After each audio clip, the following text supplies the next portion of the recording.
Your camera's built-in flash is the easiest and most reliable way to take pictures indoors. But, before we discuss flash photography, I'd like to present another way to take pictures indoors. When you're feeling particularly creative, consider existing light photography. Existing light means the light sources that are found in the room regardless of your intention to take a picture. Examples are electric lamps, fireplaces, candles and the natural daylight coming in through a window. For this type of photography, your camera's flash will have to stay turned off. Later, we will be discussing the concept of fill-in flash. You can achieve superior results using existing light, and your motivation is the challenge to make it work for you. Another benefit is the unique pictures you'll produce. There are issues to consider when you are working indoors without flash. There will be existing light sources that you must utilize as effectively as possible. For pleasing results in portraits, for example, your goal will be to achieve even lighting upon your subject. Please note that, in our following example, we have the complete ability and permission to move our subject, and the available light sources, as needed to make a good picture. Very often, you won't have such freedom to manipulate the interior set, so, this is another case where compromises are commonly required. Your goal of even lighting becomes more difficult as shadows on and behind your subject often threaten to ruin your photo. In this example, the lighting is very uneven.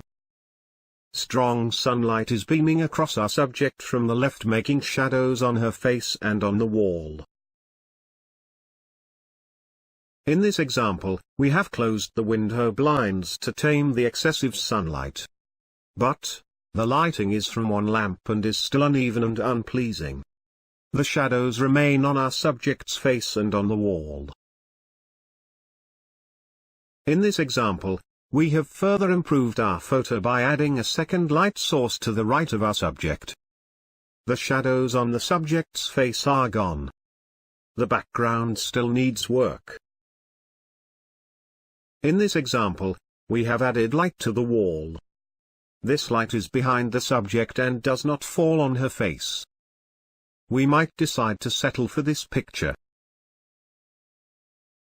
However, in this example we have removed all direct lighting and have substituted diffuse lighting and reflected, or bounced, lighting. We have achieved our goal of even lighting. In this example we have taken a more straightforward and less expensive approach. We have simply moved the subject further away from the wall. This shot also utilizes a shallow depth of field to address background problems more effectively. Another consideration for complex existing light pictures is the ability or willingness of your subject to endure the time it takes for you to experiment with the lighting.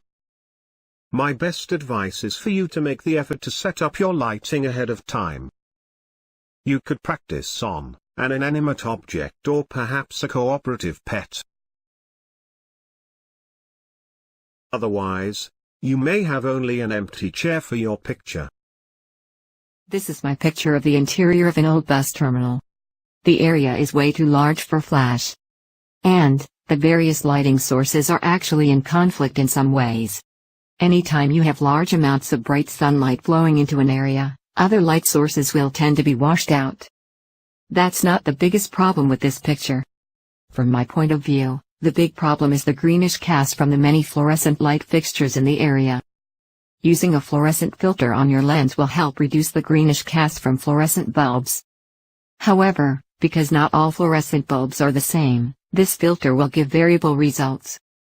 There are differences in the qualities of the color of light produced by daylight, incandescent lights, and fluorescent lights, including the newer compact fluorescent lamp that's replacing incandescent bulbs. These differences will show up in your pictures, and may not always be pleasing. There are ways to partially compensate for this problem. In your home, you can purchase daylight balanced CFL bulbs. Also, try adjusting the color balance with your camera settings until you get your desired results. You'll have one last opportunity to improve the color balance when you're doing photo editing. As I've mentioned, each light source has its own characteristics to consider, such as intensity and color temperature. In another video, we will more fully discuss using photographic filters to overcome some lighting issues. How to compose the image, and what settings to use, can be very much a judgment call on your part, and that process improves with experience, and by knowing your equipment. I have some thoughts to add to our discussion of taking pictures indoors. I'd like to cover some introductory topics related to flash photography. Soon, we will be making a complete video chapter dedicated to this important topic. Flash photography is the most popular mode of taking pictures because so many important events take place indoors. People love documenting the activities of their family, and even their pets, around the house. With birthdays, weddings, anniversaries and holidays, a lot of special occasions happen indoors. It's essential that you be alert to your flash's effective distance. Don't place your subject further away than the effective range of your flash.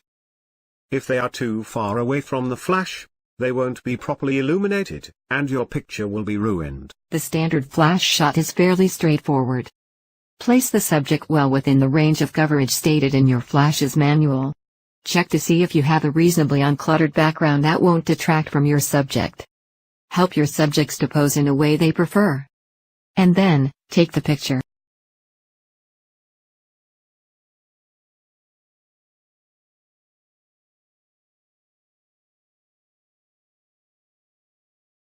As you know, using a shallow depth of focus may be another way to handle those guys at the back table.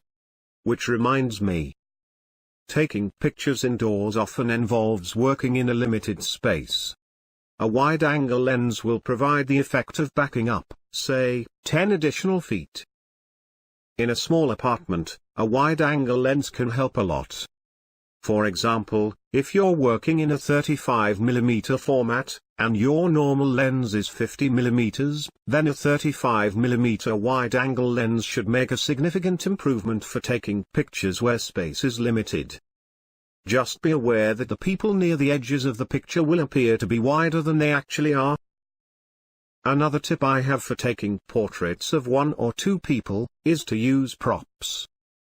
You might bring an object with you, or you could find an item nearby that improves your shot. That item could be a pet, an attractive item of clothing, a vase with flowers, or whatever you think belongs in the view. Encourage your subject to interact with the prop. My final tip for this video happens behind the lens, and comes from my personal experience with taking pictures. Consider your physical stance when you take pictures. Be sure to hold the camera level, and choose your best vantage point for a steady shot. Don't worry about holding your breath. Just don't make any sudden moves while taking the picture. For some situations, a high-angle composition is the best way to improve the general aesthetics of the scene.